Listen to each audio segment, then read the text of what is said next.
saludo, amados hermanos.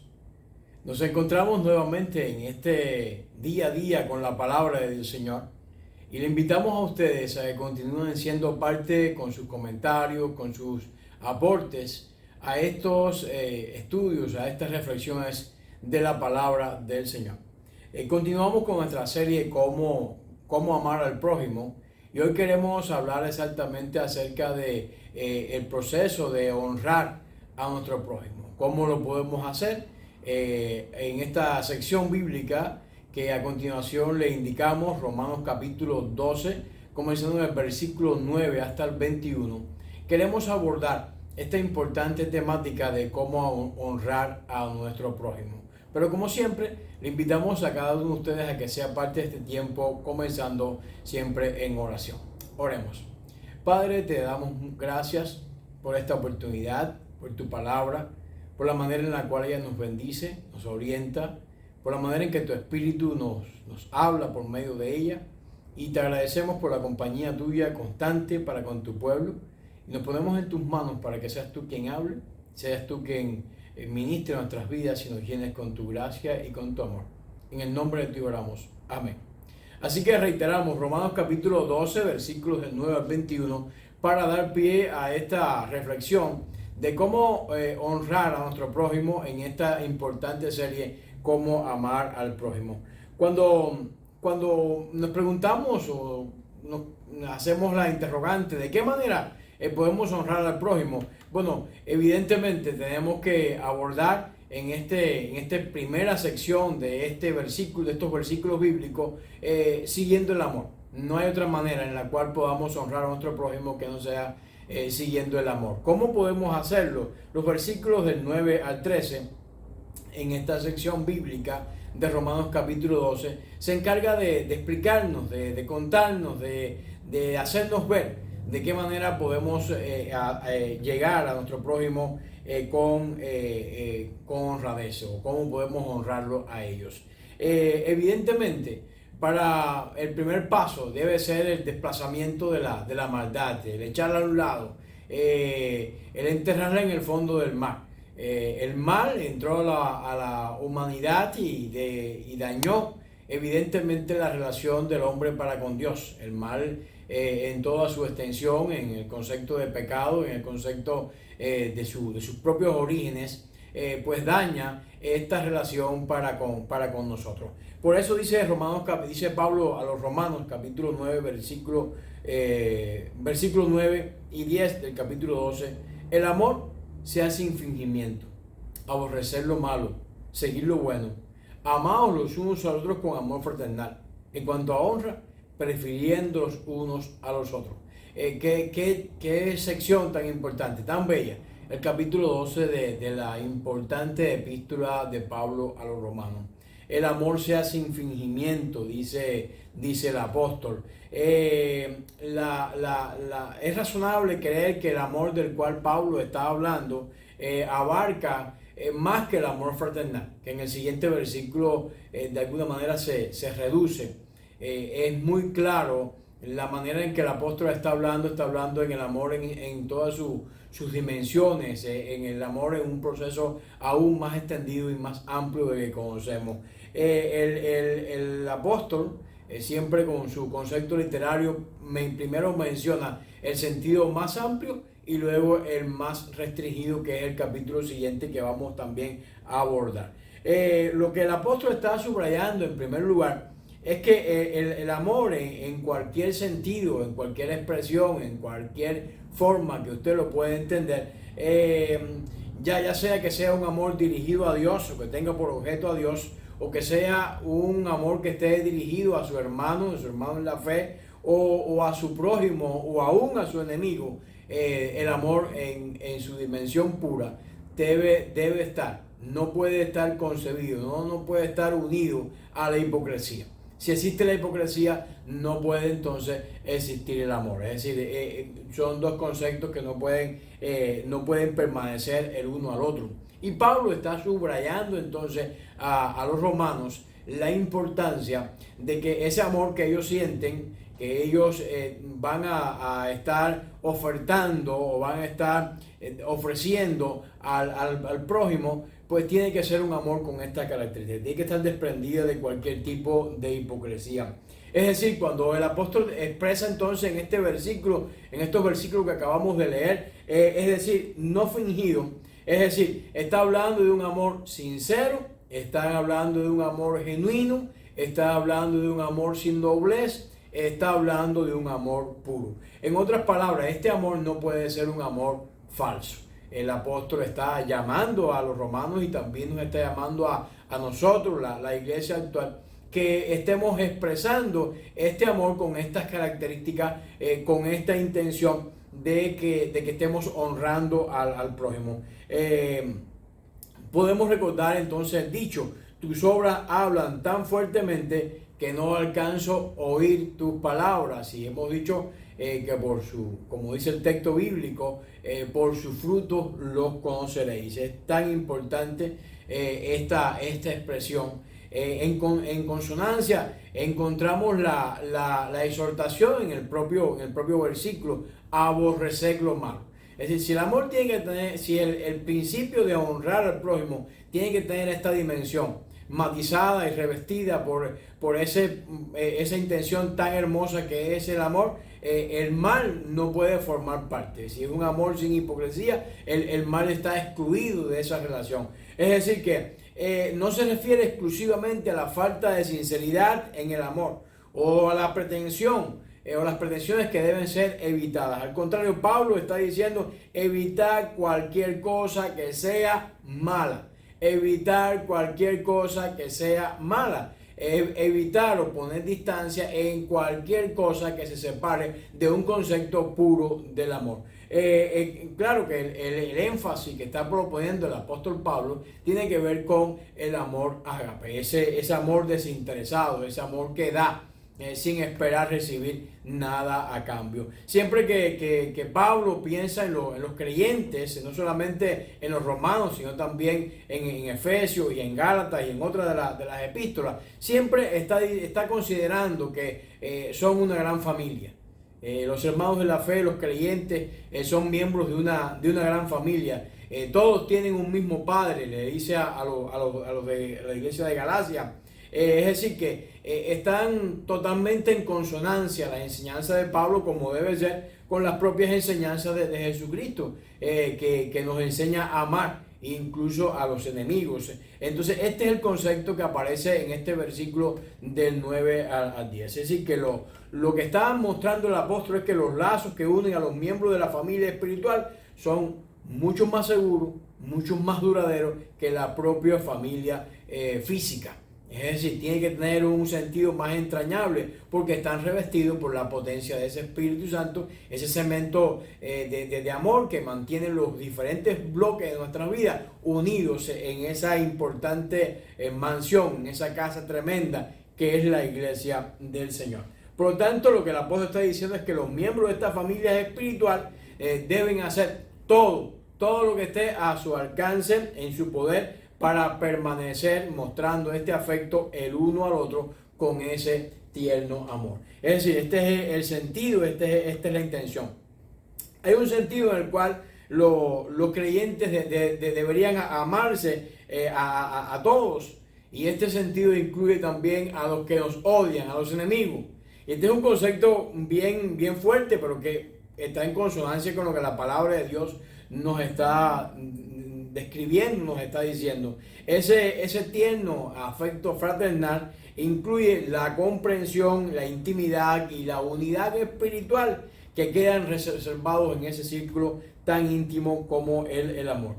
La exhortación entonces de estos versículos es que no va a demandar que yo piense en que todos los creyentes, que sean todos más sabios y capaces que yo, pero me está pidiendo que con toda humildad yo considere a mi hermano mejor que yo.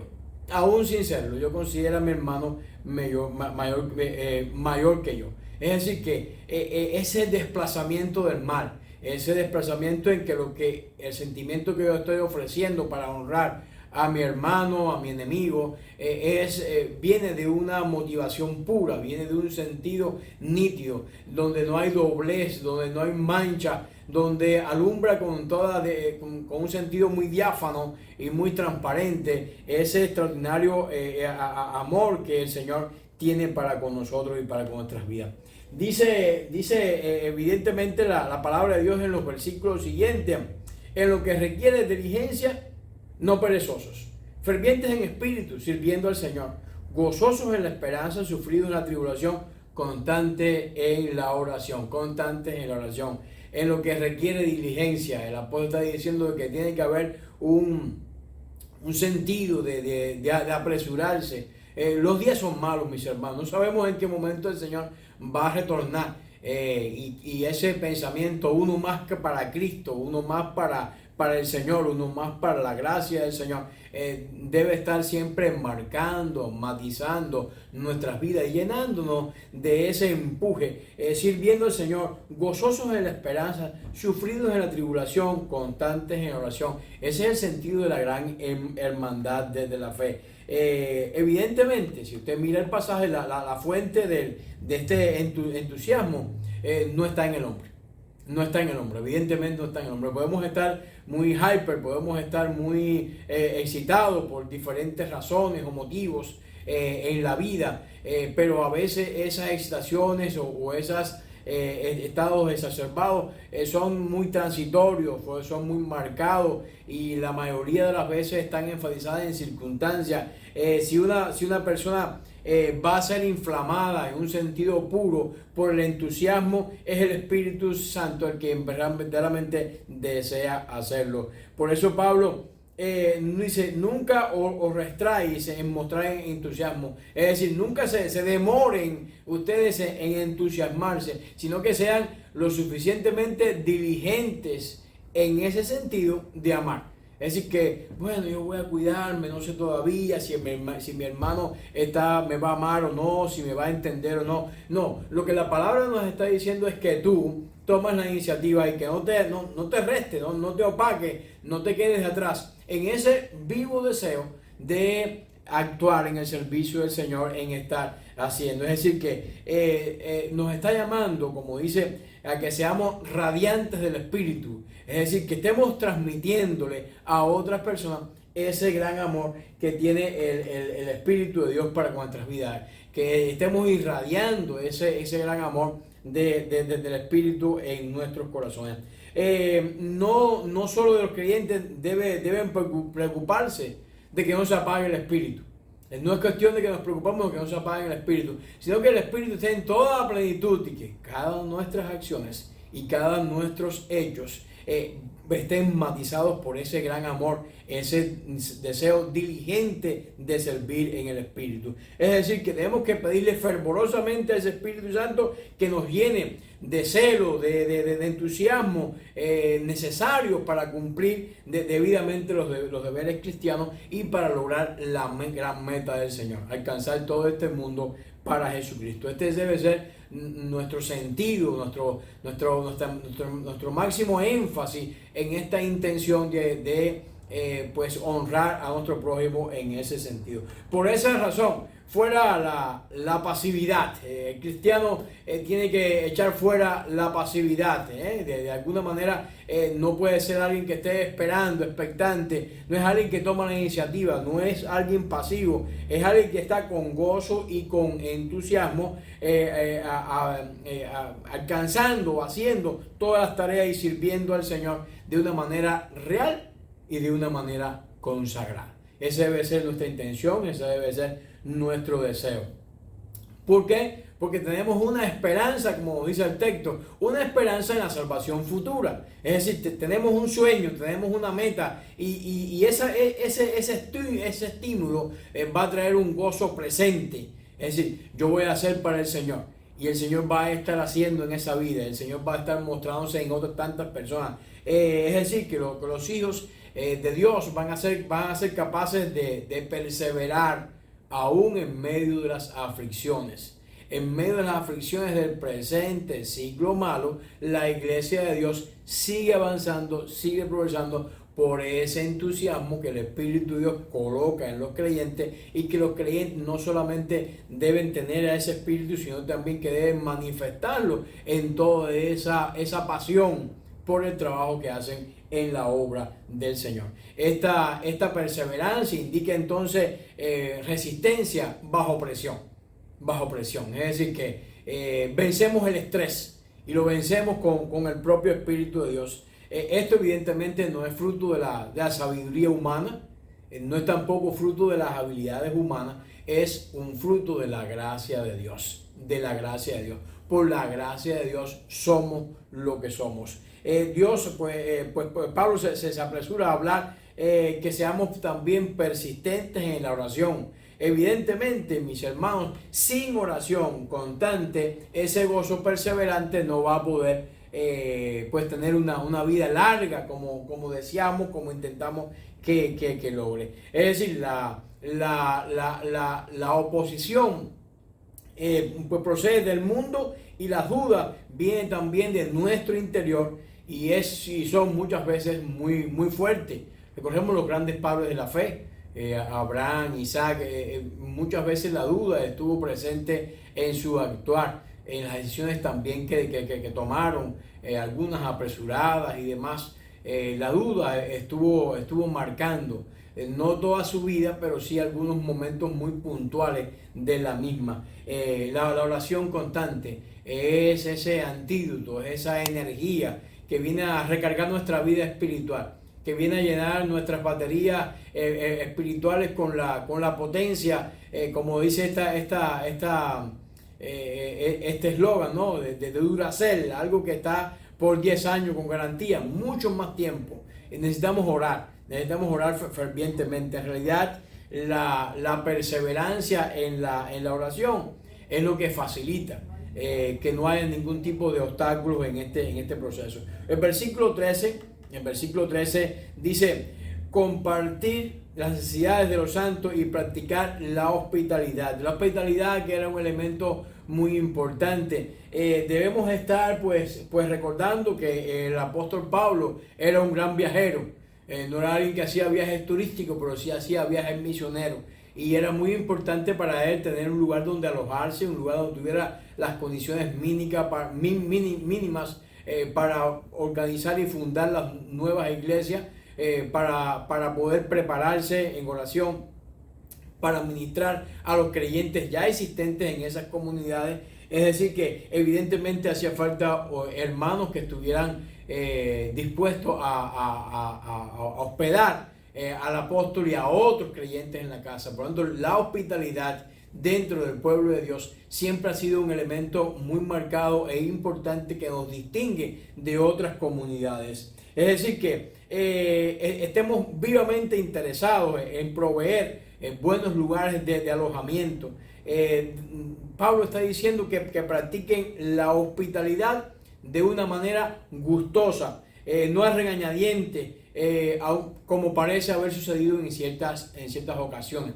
Es decir, que estemos gozosos, porque como dice la Biblia, algunos sin saberlo hospedaron ángeles. Dice Pedro, primera de Pedro capítulo 4 versículo 9: hospedados los unos a los otros sin murmuración, sin murmuración. Es decir, que es evidente que dentro de la palabra de Dios, lo que siempre debe quedar bien claro en cualquier cosa que se hagan como personas, que necesita pues la hospitalidad, es que en el gran día del juicio también estas palabras pueden estar marcadas para ellos. Fui forastero y me recogiste.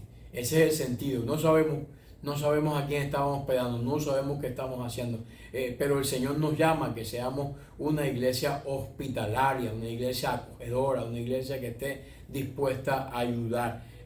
Lo que el apóstol está instando, por lo tanto, es que los creyentes no solamente demuestren hospitalidad cuando se les requiere, sino también que es la iniciativa de ofrecerle y de practicar este don con afán, este sentido, con deseo, con perseverancia, de hacer cada uno de estos elementos. En segundo lugar, ¿cómo podemos honrar a nuestro prójimo? ¿De qué manera lo podemos hacer? Bueno, siguiendo el principio de bendecir. hemos sido llamados para bendecir la vida de otros. ¿Cómo lo podemos hacer? Los versículos del 14 al 19, el apóstol Pablo nos llama a cómo podemos ser de bendición en la vida de otras personas para honrarla de esas maneras. Los primeros versículos 14 y 15 nos llama a estar cerca del prójimo, muy cerca de la persona que llamamos prójimo. Bendecid a los que os persiguen. Y miren ustedes quiénes son estos. Los enemigos. Bendecid a los que os persiguen. Bendecid y no maldigáis. Gozaos con los que se gozan, llorad con los que lloran. El apóstol nos está mandando a que seamos de bendición aún a nuestros adversarios, a nuestros enemigos, a aquellos que no nos aceptan, que no nos entienden, que no nos apoyan. Seamos de bendición para ellos. Es algo extraordinario la manera en la cual la palabra de Dios nos ministra y nos ayuda de una manera extraordinaria. Amad a vuestros enemigos, orad por los que os persiguen, bendecid, pues significa en la relación de invocar la bendición de Dios sobre otras tantas personas, la bendición de Dios sobre su pueblo y sobre su gente. Cuando miramos este texto, ni el mejor deseo que se derrame la ira divina sobre nuestros perseguidores no puede aparecer, porque está marcado por el principio del amor. Es decir, no quiero que la ira de Dios se derrame porque todavía, Señor, podemos tener misericordia. Miren ustedes cómo Abraham intercede por Sodoma y Gomorra. El Señor, si todavía dicen 50, no los habían, pero Él está intercediendo, está buscando. Esa debe ser la pasión, ese debe ser el móvil de los creyentes, ese es el móvil de la iglesia del Señor. Estamos llamados para bendecir la vida de otras personas, no estamos llamados para maldecir. Y el texto pues está exactamente pues marcando este sentido. La oración que elevamos al Señor, los grandes discípulos de Dios, los hijos de Dios, están marcadas por este sentido de bendecir. Es decir, que cuando miramos este mandamiento, es posible para quienes ya no permite que se les moldee según los criterios de este tiempo malo.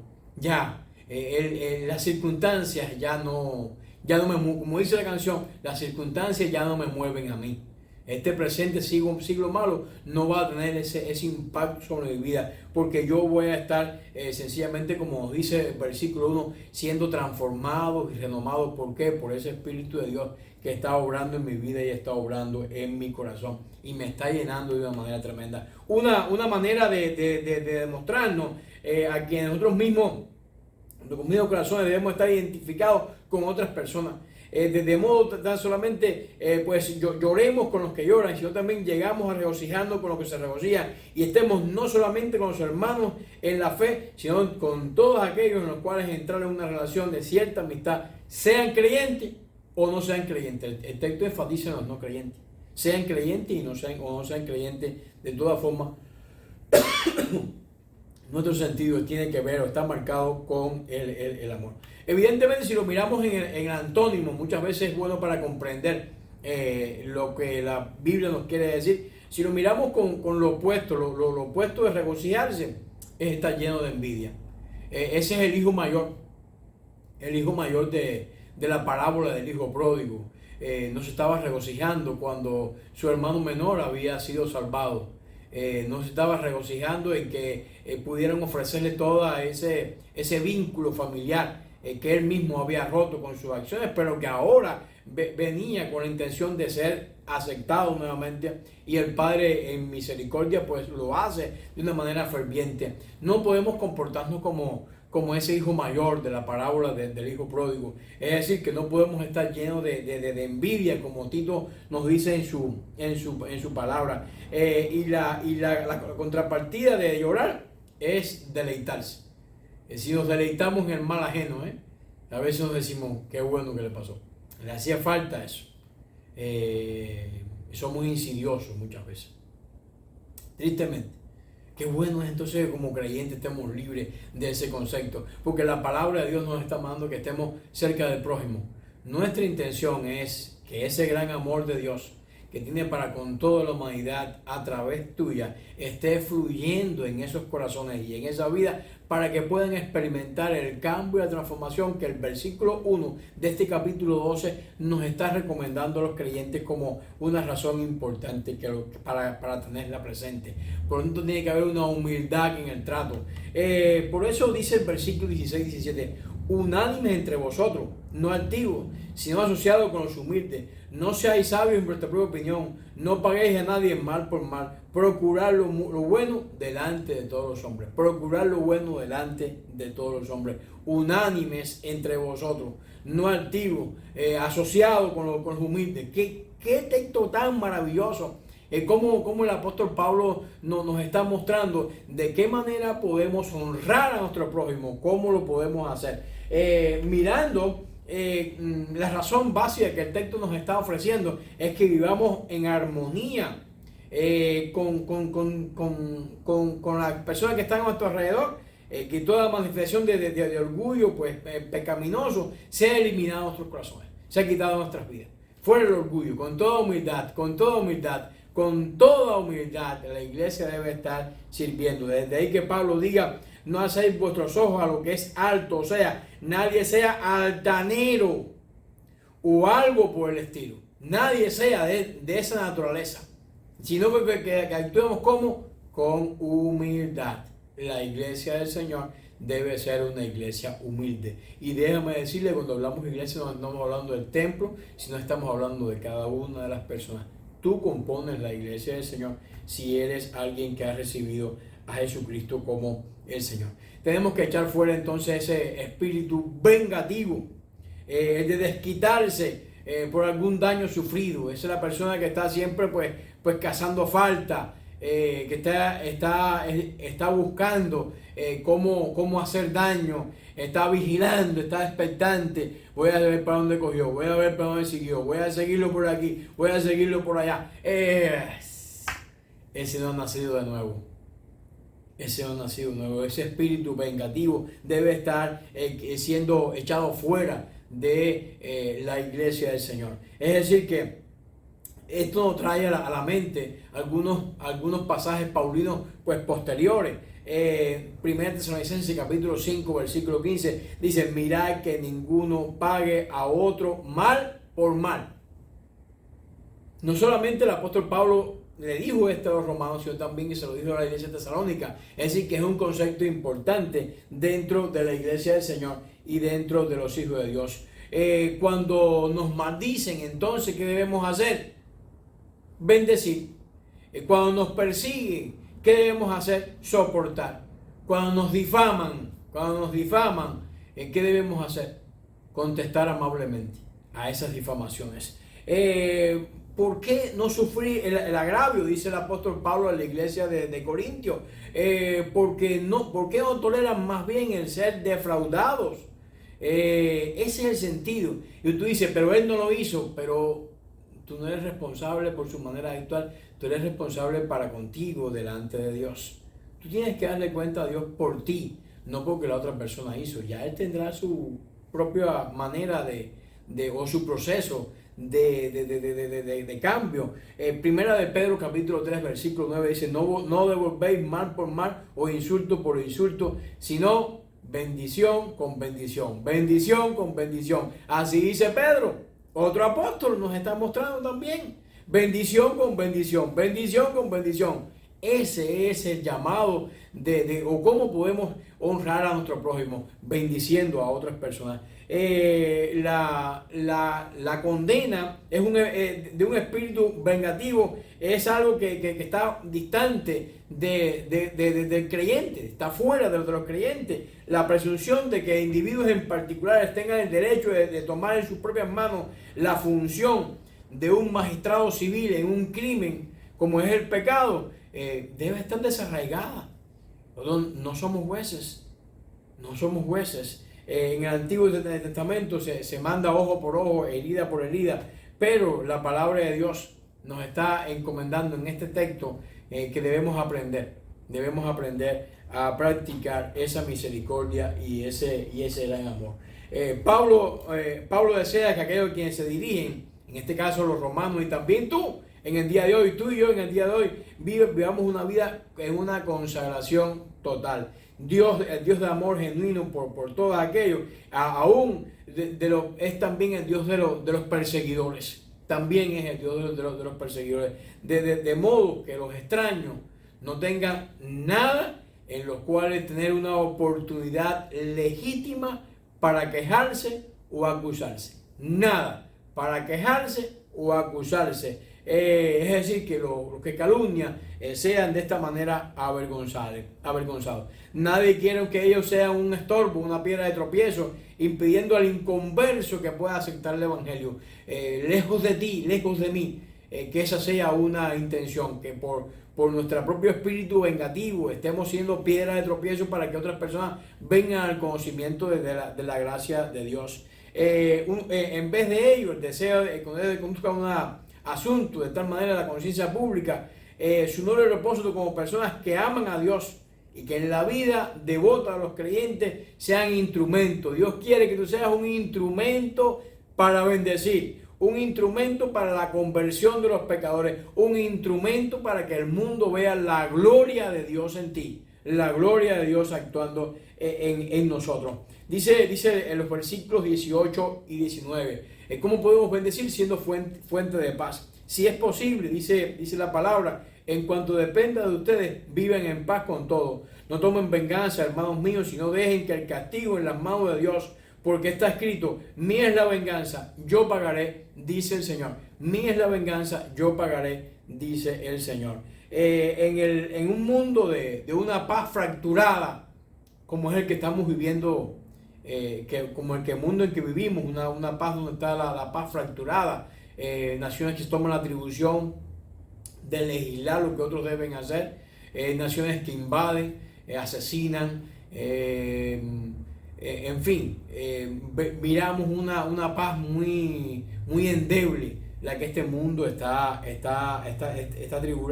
atravesando. Es una bienaventuranza con una fuerza relevante, vital y dinámica. El cristiano quiere ser un hombre y una mujer de paz.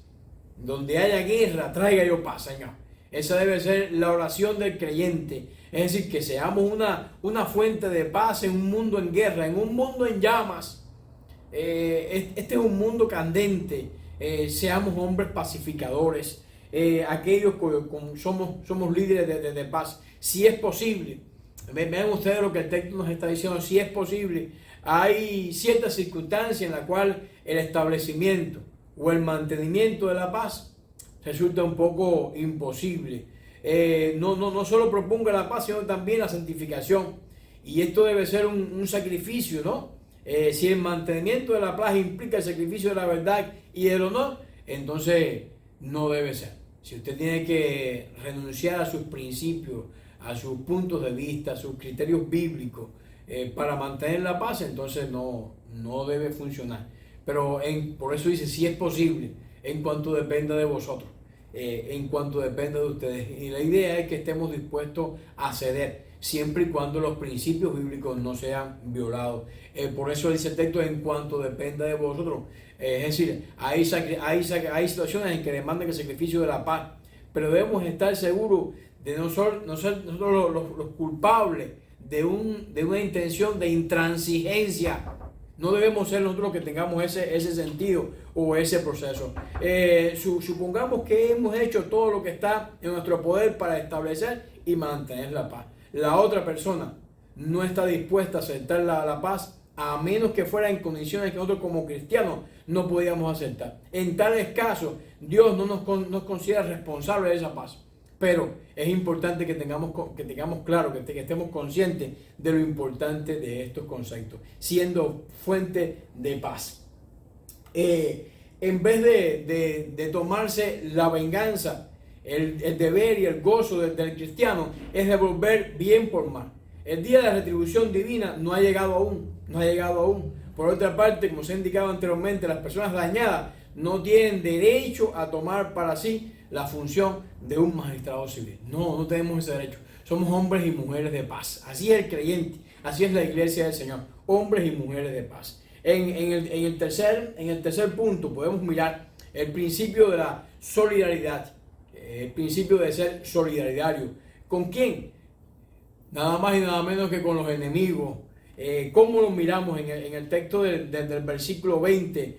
Dice de la siguiente manera: si nuestros enemigos tienen hambre, démosles de comer. Si tienen sed, démosles de beber. Si así lo hacemos, haremos que se avergüencen de su conducta. Esa es la razón que el apóstol Pablo nos está transmitiendo en este texto. La cita que toma el apóstol Pablo, que la toma de Proverbios, capítulo 25, versículos 21 y 22. Si el enemigo tiene hambre, pues está diciendo que le demos de comer. Es decir, debería también decirle que le diéramos algo de beber. En otras palabras, debemos tratar al enemigo como lo hizo Eliseo con sus enemigos, que los condujo, como en muchas veces miramos en la palabra de Dios, porque diciendo esto, dice Proverbio, a ascuas de fuego amontonará sobre su cabeza. Hay cuatro opiniones diferentes. Primero, una forma de tormento autoimpuesto, es decir, su conciencia va a ser tomada en ese sentido. Un acto de benevolencia, es decir, un gesto de dolor por el pecado y un modo de hacer que el enemigo se avergüence en sí mismo. Las ascuas simbolizan en esta opinión las ardientes punzadas de vergüenza y contrición que resaltan de la inesperada bondad recibida de Dios. La conducta magnánima del ofendido al devolver bien por mal tiene este efecto. Qué maravilloso es el Señor, aún con los enemigos. Cuando miramos el texto, primera de Pedro, capítulo 2, versículo 15, porque es la voluntad de Dios que haciendo el bien, miren ustedes qué texto tan importante, es la voluntad de Dios que haciendo el bien silenciáis la charla de los ignorantes, de la ignorancia de los necios. Haciendo el bien, haciendo el bien. ¿Qué es relevante? El versículo 21 y final de esta sección bíblica dice: no sea vencido de lo malo, sino vence con el bien el mal. Así nos dice este texto de la palabra de Dios. Ser vencido por el mal, ¿qué significa? En primer lugar, permitir que el enemigo se hunda. Permitir que el enemigo se hunda. Segundo, planificar o devolver mal por mal. Planificar o devolver mal por mal. Eso es cómo usted vence usando el mal como herramienta, como sentido. Ahora, vencer el mal con el bien, ¿qué significa? ¿Qué puede significar? Seguir viviendo una vida en Dios de amor por todos, sin excluir a la persona que tiró la clase de vida marcada que transfiere la imagen de Cristo, vivir en humildad, en utilidad, en un hombre de paz, en cada una de las razones que hemos acabado de mostrar en los diferentes versículos anteriores. Hacer un esfuerzo por palabra y obra para demostrar la bondad del que te ha dañado. Para demostrar la bondad, fíjense, para demostrar la bondad de que te ha dañado. Esa es la victoria de los hombres y mujeres de Dios. Esta es la victoria, mis hermanos, no es otra. Esta es la victoria para honrar a nuestro prójimo. La victoria no puede obtenerse por el esfuerzo humano, sino solo mediante la fe. Solo mediante la fe. Le es otorgada a aquellos que solamente que han sido justificados por la fe en base del sacrificio vicario de Cristo. Y se deriva, tiene su origen en el Espíritu Santo que mora en nosotros, que mora en la iglesia del Señor. Por lo tanto, mi hermano y mi hermana, ¿cómo podemos honrar a nuestro prójimo? En primer lugar, siguiendo el principio del amor, desplazando la maldad, diligentes en servir, dadivoso con necesitado. En segundo lugar, ¿cómo lo podemos hacer? Siendo hombres y mujeres de bendición, dispuestos a bendecir, estando cerca del prójimo, humildes en el trato y siendo hombres y mujeres de paz. En tercer lugar, ¿cómo podemos seguir siendo o forma de honrar a nuestro prójimo? Siguiendo el principio de la solidaridad como hijos de Dios con el enemigo, dejando la venganza en las manos de Dios y haciendo el bien. Esa es la victoria y esa es la manera en que Romanos nos insta como hijos de Dios, cómo podemos tú y yo honrar a tu prójimo. Que el Señor te bendiga. Permítame orar. Padre, gracias por este importante texto, por esta lección que tú das a nuestras vidas. Ayúdanos, oh Dios, a ser hacedores hacedores de tu palabra. Bendice a tu iglesia, a tu pueblo, a mis hermanos que están a través de las redes sociales, a sus hogares, sus vidas. Permite que estos principios estén siendo parte intrínseca de nuestras vidas. Gloria a tu nombre, oh Dios. En el nombre de Jesús. Amén.